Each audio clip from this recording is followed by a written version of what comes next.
So, Bob Ainsworth, first of all, who are you backing, why, and what do you think is going to happen? I back David. I've worked very closely with him. I've been enormously impressed by the way he takes decisions, the way he works. But I don't know, to tell you the truth. I don't know if anybody else does. His brother's, fought a hard campaign, and who can say? It's, the second preferences and third preferences get counted, who will come through.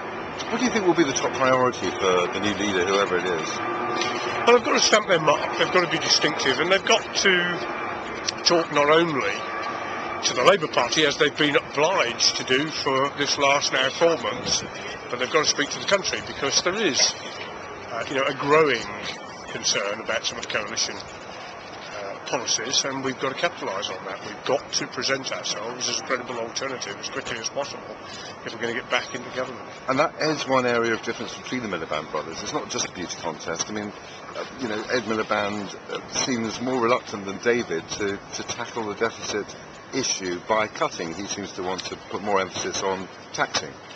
Well, there are nuances, and you guys are desperate for, some kind of split or what have you. Well, the only thing that you've had is the kind of soap opera of two brothers. And yes, there is a difference of emphasis.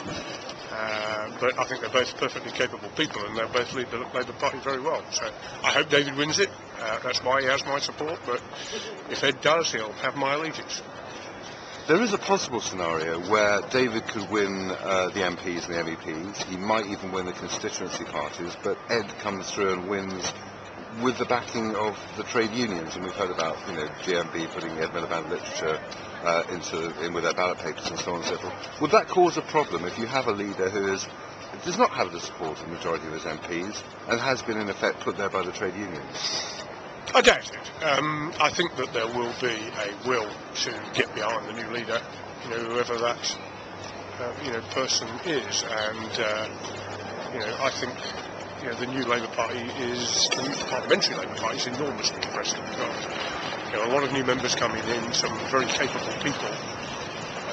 So I think we'll see a united attack, and I don't think that the party in the country would expect anything other of us, as we see, the kind of cuts in public services that are going to be imposed upon people, and the kind of priorities. I mean, we all know that there are hard decisions to be taken, but their priorities will not be what our priorities would have been, and so people will expect us to get stuck into it. And finally, we're still some way off the result. We're all on tenterhooks. Yeah. What are your very sophisticated political antenna telling you? Do you think your man David Miliband is I genuinely don't know, and I don't know how anybody else does either. It's one of those elections that's just, too close to call, too hard to call.